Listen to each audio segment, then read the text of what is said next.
하나님 말씀 창세기 19장입니다. 창세기 19장 30절에서 38절까지 같이 교독하겠습니다. 롯이 소알에 거주하기를 두려워하여 두 딸과 함께 소알에서 나와 산에 올라가 거주하되 그 두 딸과 함께 굴에 거주하였더니 딸이 작은 딸에게 이르되 우리 아버지는 늙으셨고 온 세상의 부류를 따라 우리의 대필될 사람이 이 땅에 없으니 우리가 우리 아버지에게 술을 마시게 하고 동침하여 우리 아버지로 말미암아 후손을 이어가자 하고 그 안에 그들이 아버지에게 술을 마시게 하고 큰 딸이 들어가서 그 아버지와 동침하니라.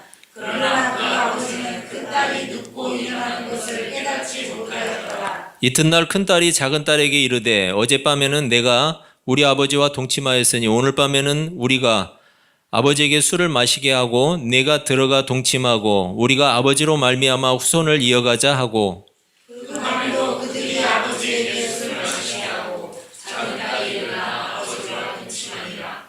그러나 아버지는 그 딸이 눕고 일어나는 것을 깨닫지 못하였더라. 롯의 두 딸이 아버지로 말미암아 임신하고 큰 딸은 아들을 낳아 이름을 모압이라 하였으니 오늘날 모압의 조상이요. 같이 읽습니다. 작은 딸도 아들을 낳아 이름을 베남미라 하였으니 오늘날 암몬 자손의 조상이었더라. 아멘. 여러분 날씨 좋죠? 네, 이렇게 화창한 날씨처럼 여러분의 마음도 그리고 영혼도 또 육신도 활짝 하나님의 말씀으로 꽃을 피우시기를 바랍니다. 우리나라 드라마 속에 거의 빼놓지 않고 사용하는 소재가 있는데 그게 바로 출생의 비밀이라는 거예요. 출생의 비밀. 여러분 우리나라 드라마를 한번 보세요. 대부분 보면 출생의 비밀이 꼭 있어요.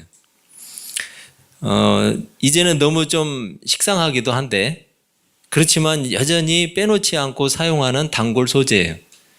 왜 그런가 봤더니 사람들이 그쪽에 호기심을 많이 가져요. 어떻게 될까? 아니면 어떻게 나왔나?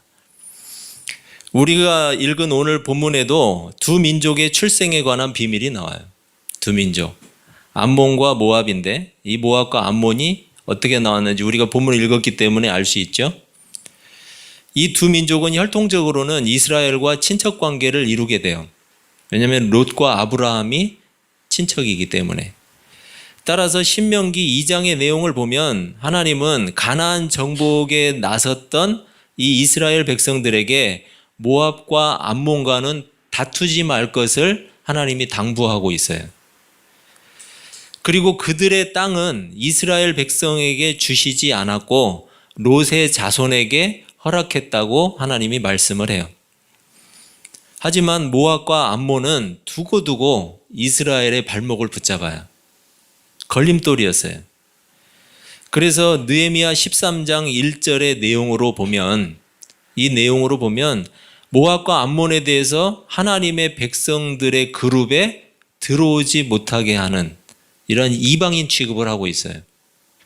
그만큼 오늘 모압과 암몬이 출생하게 된 그 배경 자체가 이스라엘이 볼 때는 굉장히 부정한 거였어요. 우리가 볼 때도 부정하죠 뭐. 이스라엘이 볼 때만 그런 건 아니죠. 소돔과 고모라가 심판을 받을 때 두 천사가 한 말이 있어요. 롯과 그의 가족에게 어디로 피하라고 그랬냐면 산으로 피하라고 그랬어요. 그쪽에 보면은 이 왕의 대로라고 하는 그러니까 요단강 건너편 쪽에 왕의 대로라고는 그 고지대로 연결되는 길이 있어요. 근데 굉장히 산이 높아요. 그쪽에 지금 그 암만에 가봐도 암만의 그 수도 쪽에 가봐도 굉장히 고지대의 마을들이 형성이 돼 있어요. 더운 지역이기 때문에. 근데 그 산으로 도망할 것을 당부를 했는데 롯은 산으로 갈 마음과 여유가 없었어요. 그때 당시에. 그래서 소알이라고 하는 지역으로 피하게 해달라고 부탁을 했어요. 그런데 지금 소돔과 고모라 심판 이후에 롯이 소알에 머무르는 것이 어땠다고 이야기를 하냐면 두려웠대요. 왜 두려웠을까? 한 차례 심판을 경험했죠. 롯은 심판을 경험을 했기 때문에 언제 어떻게 그 소알이라는 땅에 하나님의 심판이 임하게 될지 불안했던 거예요. 그래서 두 딸을 데리고 산으로 올라가서 동굴에서 거주를 하게 돼요. 여러분, 우리가 조금 다른 각도에서 맹모 삼천지교라는 말을 아시죠? 고사를. 이 맹자의 어머니가 자식을 위해서 3번을 이사를 갔어요. 맨 처음에 거주하게 된 곳이 어디였냐면 묘지 근처였어요. 묘지 근처에서 살다 보니까 이 맹자가 맨날 하는 짓이 곡하는 소리, 곡하는 소리만 따라하는 거예요. 그러니까 어머니가 볼 때 이거 도저히 안 되겠다. 그래서 이사를 했어요. 그런데 이번에 간 지역은 어디였냐면 이제 시장 근처였어요. 시장 근처로 가다 보니까 맨 장사하는 흉내만 내는 거예요, 자식이. 그래서 이것도 아닌 것 같다. 그래서 이제 이사를 갔는데 글방, 서당 근처로 이사를 갔다. 그랬더니 거기에서 글 읽는 흉내를 내고, 그리고 예법에 대해서 흉내를 내고, 나중에 이 맹자라는 사람이 굉장히 큰 인물이 되죠. 여러분, 금묵자흑이라는 말이 있어요. 먹을 가까이 하는 사람은 검다라는 뜻이에요. 그래서 그거를 본따서 한번 제가 지어봤는데, 근경자해. 좀 어렵죠? 성경을 가까이, 하나님의 말씀을 가까이 하는 사람은 항상 은혜롭다. 그렇게 한번 지어봤어요. 사람이 무엇을 가까이 하느냐에 따라서 그 삶이 영향을 받게 된다는 말이죠. 그런 측면에서 보면 롯이 두 딸을 데리고 동굴에서 생활했다는 사실이 일면 이해가 가기도 해요. 왜냐하면 한 번 심판을 경험한 사람이었어요. 소돔과 고모라가 얼마나 타락했는지 그 땅에서 경험했고, 또 그 땅을 심판하신 하나님의 심판을 경험한 사람이었어요. 그러다 보니까 그 두려움 때문에 이 롯이 이 산으로, 동굴로 피해 들어간 거예요. 그렇게 본다면은 소알이라는 성읍도 소돔과 크게 다르지 않다라는 생각이 들죠. 그런 두려움으로 인해서 롯은 본래 천사가 지시했던 산, 그곳으로 갔어요. 그런데 이 대목에서 우리가 살펴볼 게 있어요. 여러분, 소돔과 고모라가 심판받게 된 결정적 요인이 무엇인가? 결정적 요인이 뭐죠? 소돔과 고모라가 왜 심판을 받고 멸망했죠? 성적 타락? 극심한 타락? 여러분, 물론 소돔과 고모라의 극심한 타락이 멸망의 직접적인 동기예요. 직접적인 동기인데, 그런데 그 땅에 구원의 기회가 전혀 없었나요? 소돔과 고모라의 구원의 기회를 하나님이 주시지 않았나요? 있었잖아요. 10명의 의인이라고 표현된 최소한의 선과 의를 행하는 사람이에요. 다른 표현으로 하면 하나님을 경외하는 최소한의 사람, 하나님을 경외하는 최소한의 사람이 그 땅에 존재했다면 그들은 심판을 피할 수 있었어요. 롯은 소돔 땅에서 하나님을 경외하는 사람으로 살아야 했던 거예요. 물론 그 땅의 극심한 타락과 악한 영향력에서 자신의 신앙을 지킬 수 없었다면 그 땅을 어떻게 해야 돼요? 벗어나야죠. 자기 신앙을 지킬 수 없는 경우라면 벗어났어야 돼요. 그런데 롯은 그 땅을 버리지도 않았어요. 그리고 하나님을 경외하는 마음을 지키지도 못했어요. 두 가지 다 못한 거예요. 그리고 이제 와서 롯은 뭐 하고 있어요? 때늦은 후회를 하고 있어요. 소 잃고 외양간 고치는 어리석은 짓을 하고 있는 거예요. 소돔에서 놀란 가슴을 소알 보고 또 놀라는 거예요. 소돔 땅이 멸망했기 때문에 그 소알이라는 곳이 소돔과 별반 다르지 않다. 그래서 이 땅도 언젠가 무너질 것이다. 이게 두려웠던 거죠. 그래서 산으로, 동굴로 들어간 거예요. 소돔 땅과 특별히 다르지 않은 그 소알 땅을 지켜본 롯. 그래서 또 다른 심판이 이르기 전에 본래 천사가 지시했던 그 산으로 도망을 간 거예요. 여러분, 그런데 롯이 깨닫지 못한 사실이 하나 있어요. 롯이 피해야 하는 것은 세상이 아니었어요. 오히려 온갖 부패와 타락에 쉽게 물들어버리는 자신의 정욕을 피해야 되는 거예요. 롯이 피해야 되는 건 세상이 아니에요. 자기 가운데 있는 그 죄성, 그 끈끈한 죄성, 그걸로 인한 정욕으로 인한 자신의 그런 지키지 못하는 마음, 이것을 피해야 되는 거예요. 여러분, 소위 자신들이 거룩하고 정결한 신부가 되어서 주님을 기다리겠다고 하는 사람들이 있죠. 내 스스로 내가 정결한 신부가 한번 돼보겠다. 그래서 주님을 기다리겠다. 이런 사람들은 세상에 발을 들여놓지 않으면 자신이 정결할 것이라는 착각에 빠져 있어요. 여러분, 우리가 더러운 세상에 발을 담갔기 때문에 우리가 죄악에 빠졌나요? 예배당에 앉아서 기도만 하고 부르짖기만 하면 전혀 오염이 없는 순결한 존재로 자신이 변할 것이라고 생각을 해요. 정말 그런가요? 여러분, 예배당에 앉아서 부르짖고 기도하는 것이 절대 나쁘지 않아요. 필요해요. 그렇지만 문제는 뭐냐면 자신의 삶의 자리는 소홀하게 여기고 그것만 하니까 문제가 되는 거예요. 이런 행동은 특히나 하나님을 알지 못하는 사람들에게 마치 그것이 기독교인 양 착각하게 만들고 있고 오해시키고 있어요. 기독교는 그런 종교가 아니에요. 적극적으로 행하는 종교예요. 여러분, 세상에서 비난받고 있는 기독교의 모습, 왜 비난받고 있어요? 기독교를 자꾸 오해시키니까 그래요. 바른 모습을 보여주지 못하고 자기들의 이기적인 모습만 보여주니까 문제가 되는 거예요. 신자들에게도 잘못된 신앙관을 심어주고 잘못된 구원관을 심어주고 있어요. 사람이 더럽게 되고 죄악에 빠지는 것은 외부에서 들어오는 조건 때문에 그런 게 아니에요. 예레미야 17장 9절을 보면 이렇게 말씀해요. 만물보다 거짓되고 심히 부패한 것은 마음이라 누가 능히 이를 알리오마는. 사람이 죄에 빠지고 타락하는 것은 이미 부패한 인간의 본성에서 시작되는 거예요. 죄는 절대 외부에서 시작되는 게 아니에요. 세상이 악하기 때문에 내가 죄를 짓는 것이 아니라는 이야기예요. 그 죄의 시작은 어디서부터 시작되느냐? 바로 부패한 내 심령에서부터 시작이 돼요. 태초의 에덴 동산에서 마귀는 거짓말로 속이고 유혹하는 존재였어요. 그 유혹과 거짓말에 넘어가서 자신이 하나님처럼 되려고 하는 욕심이 인간 스스로 가지게 된 거예요. 여러분, 그것을 마귀가 줬다고 생각하지 마세요. 인간 스스로 가진 거예요. 그리고 결국 죄를 짓게 된 것도 마귀가 죄를 집어넣은 것이 아니고 인간 스스로가 결정하고 인간 스스로 하나님을 거역한 거예요.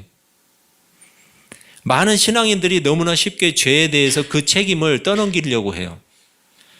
마치 세상이 악하기 때문에 자신이 그 악함 때문에 죄를 짓는다고 생각을 해요. 어떤 사람들은 마귀가 죄를 짓게 했다고 그 책임을 마귀에게 떠넘겨버려요. 제가 마귀를 대변해 주는 사람은 아니에요. 그렇지만 마귀의 정체가 무엇인가를 정확하게 알자는 거예요. 마귀는 속이는 자예요. 거짓말하는 자예요. 우리를 조종하지는 못해요.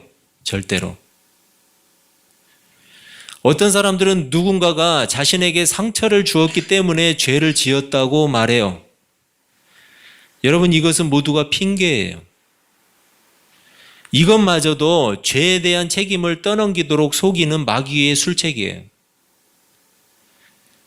결국 죄를 결정하는 것도, 그리고 죄를 실행하는 것도 누구예요? 자기 자신이에요.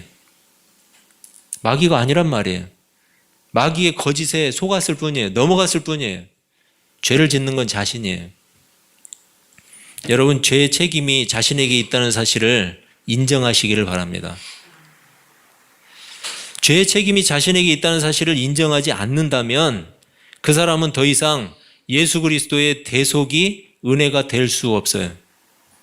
왜? 죄의 책임이 나에게 있지 않은데 예수 그리스도의 대속의 죽음이 무슨 의미가 있어요? 나에게.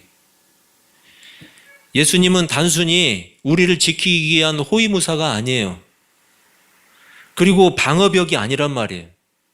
물론 우리를 지키시는 분이에요. 그렇지만 우리 스스로가 책임져야 될 죄가 있는데 그 모든 죄의 책임을 대신 지신 분인 것을 잊지 말자는 거예요. 그 죄의 책임을 예수님이 다 지셨어요. 그런데 죄의 책임이 나에게 없다라고 생각한다면 예수님이 죽은 것과 나의 죄와 무슨 관계가 있어요? 따라서 우리는 그 죄의 책임을 벗고 자유롭게 된 거예요. 사망에서 생명으로. 그 일을 우리에게 주신 분이, 이루어 주신 분이 예수 그리스도예요. 만약에 우리가 갈고 닦아서 신앙의 실력을 키워서 스스로 거룩하고 정결한 신부가 될 수 있다면 굳이 예수님이 십자가에서 죽으실 필요가 없는 거예요. 거룩하고 정결한 신부는 우리에게 내주신 숙제가 아니에요. 너 거룩한 신부가 아니니까 거룩한 신부가 되라? 이게 아니란 말이에요. 예수님이 너를 위해서 너의 죄를 다 짊어지고 죽으셨다. 그리고 부활하셨다. 그래서 너는 사망에서 생명으로 옮겨졌다. 그렇기 때문에 너는 뭐다? 너희는 정결한 신부다. 여러분, 우리 신분을 이야기하는 거예요. 우리가 거룩한 신부가 내 노력으로 될 수 있을 것 같으면 예수님이 오실 필요가 없어요. 법정에서 판결을 내리죠. 땅 때리잖아요. 판결이에요. 우리에게 내려주신 판결이란 말이에요. 우리 신분에 대해서 법정 선언을 하고 있는 거예요. 너희는 거룩한 신부다. 그리고 땅 쳤어요. 그럼 그 누구도 돌이킬 수가 없어요. 그 사람은 거룩한 신부고 하나님의 자녀고 하나님의 의를 덧입은, 예수님의 의를 덧입은 의인이에요. 그러한 신분을 우리에게 주신 거예요. 성경이 요청하고 있는 것은 뭐냐면 더러운 창기와 같이 살지 말고 정결한 신부답게 정절을 지키고 살아라예요. 그게 성경이 요청하는 거예요, 우리에게. 소돔이 멸망하기 전에 롯은 그 땅에서 하나님의 백성답게 살았어야 돼요. 물론 쉽지 않았을 거예요. 때로는 실패하고 때로는 넘어지는 때도 있었을 거예요. 하지만 하나님을 경외하면서 그 땅의 패역함에 물들지 않으려는 그러한 시도가 필요했던 거죠. 그런 삶을 위해서 전적으로 하나님을 의지하는 구별된 신앙이 롯에게 요청되었던 거예요. 롯은 그런 삶을 살지 못했어요. 그리고 그 땅을 벗어나지도 않았어요. 결국 이사를 잘못 가는 바람에 두 딸 역시 치명적인 죄악을 범하게 됐어요. 이사 한번 잘못해서. 그냥 아브라함에게 붙어 있지. 어떻게든. 그들은 이미 소돔을 벗어나 있었지만 여전히 그 마음은 소돔으로 채워져 있었어요. 두 딸의 마음. 소돔의 악행을 보고 자랐던 두 딸이 정상적인 결혼이 어렵다는 사실을 핑계 삼아서 무슨 짓을 하고 있어요? 자기 아버지와 근친상간을 하고 있어요. 여러분, 소돔의 악행을 보고 자랐던 두 딸, 우리가 맹모 삼천지교라는 말을 아까 했듯이 이 두 딸이 보고 자랐던 그 소돔이 이 사람들의 정신을 지배하고 있었던 거예요. 모압과 암몬이라는 비참한 두 민족이 나오게 돼요. 모압은 무슨 뜻이냐면 내 아버지로부터라는 뜻이에요. 여러분, 이름 자체가 너무 비참하지 않아요? 이름 자체가 너무 수치스럽지 않아요? 암몬의 조상인 베남미, 이 베남미라는 뜻은 뭐냐면 내 아버지의 아들이란 뜻이에요. 이 여인들이 출생한 그 아들이 내 아버지로부터, 내 아버지의 아들, 얼마나 수치스러운 이름이에요. 그들의 이름 속에 이 수치스러운 그들의 비밀, 즉 출생의 비밀이 들어있는 거예요. 그 이름 가운데. 하나님의 심판 속에서 롯의 가족들이 보여준 각각의 반응을 보세요. 이 반응은 그들의 삶이 어떠했는지를 보여주고 있는 거예요. 롯은 소돔이 곧 하나님의 심판을 받고 무너질 것이라는 천사의 경고를 듣고도 어떻게 했어요? 지체했어요. 그곳을 빠져나갈 행동을 빨리 취했어야 되는데 지체하고 있어요. 왜요? 그 땅에 미련이 많이 남았거든요. 내가 어떻게 해서 이 땅에서 내가 자수성가해서 이렇게 세웠는데 이런 미련 때문에 그 심판 가운데서도 지체했어요. 롯의 아내는 돌아보지 말라는 경고를 무시했다가 소금 기둥이 되었어요. 롯의 두 딸을 보세요. 아버지와의 부정한 성관계를 통해서 수치스러운 모압과 암몬이라는 이 두 아들을 낳게 됐어요. 소돔과 고모라의 총체적인 이런 타락, 이 타락은 여전히 지금 우리 세상 가운데, 우리 가운데 남아 있어요. 여러분, 지금은 성적으로 깨끗하나요? 얼마나 심각하게 오염되어 있고 얼마나 심각하게 타락해 있어요. 롯과 그의 가족들에게 있었던 그 부패한 본성, 이 본성이 바로 우리 마음속에 들어 있어요. 그래서 우리는 죄인이라고 하는 수치스러운 이름을 가진 사람들이에요. 우리의 이름이 뭐예요? 죄인이에요. 하지만 하나님은 우리의 죄와 허물을 용서해 주셨어요. 예수 그리스도를 통해서 죄의 수치를 가려주신 거예요. 우리는 이제 우리 스스로를 뭐라고 불러요? 그리스도인이라고 불러요. 수치스러운 그 죄인이라는 이름을 벗고 영광스러운 새 이름을 갖게 된 거예요. 아버지와의 부정한 관계를 통해서 나온 수치스러운 이름 모압 족속 중에 룻이라고 하는 여인이 있었어요. 룻. 이 룻은 결혼한 지 10년 만에 남편을 잃었어요. 과부가 되었어요. 고향으로 돌아가라는 시어머니의 말도 듣지 않고 시어머니를 따라서 남편의 고향인 베들레헴으로 왔어요. 그 베들레헴에서 생활하는 중에 이삭을 줍다가 그 밭의 주인인 보아스라는 사람을 만났어요. 이 보아스라는 사람은 자기 남편의 친족이었는데 결국은 이 룻이라는 여인을 책임지게 돼요. 그래서 둘이 결혼을 해요. 그 사이에서 나온 아들의 이름이 오벳이라는 사람인데 이 오벳이라는 사람이 누구냐면 바로 다윗의 할아버지예요. 다윗의 할아버지.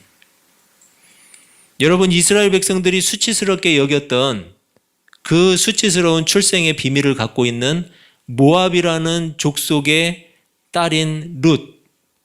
이 룻을 통해서 보아스와의 사이에서 다윗의 할아버지인 오벳이 나왔어요. 그리고 다윗의 계보를 통해서 누가 오셨어요? 바로 예수 그리스도가 나오셨어요.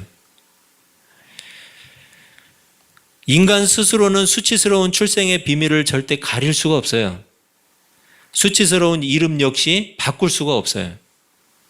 그런데 하나님은 이 수치스러운 출생과 수치스러운 이름을 가진 모압, 이 모압의 한 여인을 통해서 영광스러운 그리스도의 계보를 세우셨어요. 마치 죄와 허물로 인해서 수치스러운 출생 그리고 수치스러운 이름을 가진 우리들에게 영광스러운 이름 예수 그리스도를 주신 것과 같은 거예요. 오직 그 영광의 이름 예수 그리스도만이 우리의 수치와 허물을 가려주셨어요. 그리고 그리스도의 거룩한 신부로 우리를 맞아주셨어요. 그리스도의 신부는 신부다운 삶을 살아야 할 의무를 가지고 있어요. 그리스도의 신부가 피해야 하는 것은 세상이 아니에요. 바로 자기 안에 있는 부패한 본성, 정욕이에요. 디모데후서 2장 22절은 이렇게 말씀해요. 또한 너는 청년의 정욕을 피하고 주를 깨끗한 마음으로 부르는 자들과 함께 의와 믿음과 사랑과 화평을 따르라. 우리가 전에는 수치스러운 이름과 수치스러운 출생의 비밀을 가진 사람들이었어요. 하지만 이제는 그리스도의 은혜를 따라서 살아가는 영광스러운 존재들이에요. 여러분, 따라서 우리는 언제나 하나님을 경외하는 의의 백성들로 살아야 되는 거예요. 여러분, 그 의의 백성으로 사시기를 바랍니다. 아멘. 언제나 깨끗한 마음으로 주님을 부르는 자들과 함께 의와 믿음과 사랑과 화평을 따르는 그리스도의 정결한 신부로 살아가시기를 주님의 이름으로 축복합니다. 기도하겠습니다.